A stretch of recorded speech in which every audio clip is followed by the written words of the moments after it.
اور ہم نے لوط کی طرف وہی بھیجی کہ ان لوگوں کی جڑ صبح ہوتے ہوتے کاٹ دی جائے گی، اور اہل شہر لوط کے پاس خوش خوش دوڑے آئے۔ لوط نے کہا کہ یہ میرے مہمان ہیں، کہیں ان کے بارے میں مجھے رسوا نہ کرنا، اور اللہ سے ڈرو اور میری بے آبروئی نہ کرو۔ وہ بولے، کیا ہم نے تم کو سارے جہان کی حمایت و طرفداری سے منع نہیں کیا؟ انہوں نے کہا کہ اگر تمہیں کرنا ہی ہے تو یہ میری قوم کی لڑکیاں ہیں، ان سے شادی کر لو۔ اے نبی، تمہاری جان کی قسم وہ اپنی مستی میں مدہوش ہو رہے تھے، سو ان کو سورج نکلتے نکلتے چنگھاڑ نے آ پکڑا، اور ہم نے ان بستیوں کو الٹ کر نیچے اوپر کر دیا اور ان پر کھنگر کی پتھریاں برسائیں۔ بے شک اس قصے میں اہل فراست کے لیے نشانی ہے، اور وہ بستیاں اب تک شام جانے والے سیدھے رستے پر موجود ہیں۔ بے شک اس میں ایمان لانے والوں کے لیے نشانی ہے۔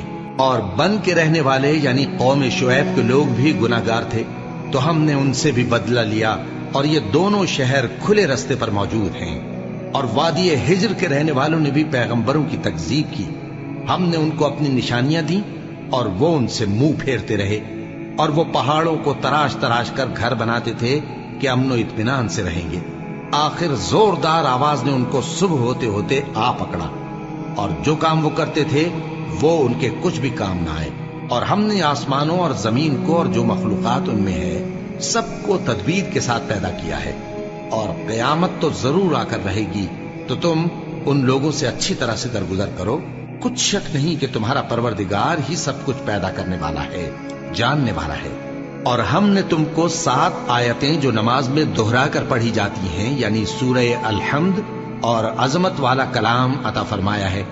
ہم نے کفار کی کئی جماعتوں کو جن کو فوائد دنیاوی سے نوازا ہے، تم ان کی طرف رغبت سے آنکھ اٹھا کر نہ دیکھنا، اور نہ ان کے حال پر رنج و غم کرنا، اور مومنوں کے ساتھ تواضع سے پیش آنا، اور کہہ دو کہ میں تو اعلانیہ ڈر سنانے والا ہوں، اور ہم ان کفار پر اسی طرح عذاب نازل کریں گے جس طرح ان لوگوں پر نازل کیا جنہوں نے تقسیم کر دیا، یعنی قرآن کو کچھ ماننے اور کچھ نہ ماننے سے ٹکڑے ٹکڑے کر ڈالا۔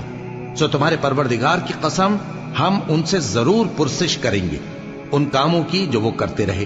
بس جو حکم تم کو اللہ کی طرف سے ملا ہے وہ لوگوں کو بے دھڑک سنا دو، اور مشرکوں کا ذرا خیال نہ کرو۔ ہم تمہیں ان لوگوں کے شر سے بچانے کے لیے کافی ہیں جو تم سے ہنسی کرتے ہیں، جو اللہ کے ساتھ کوئی اور معبود قرار دیتے ہیں۔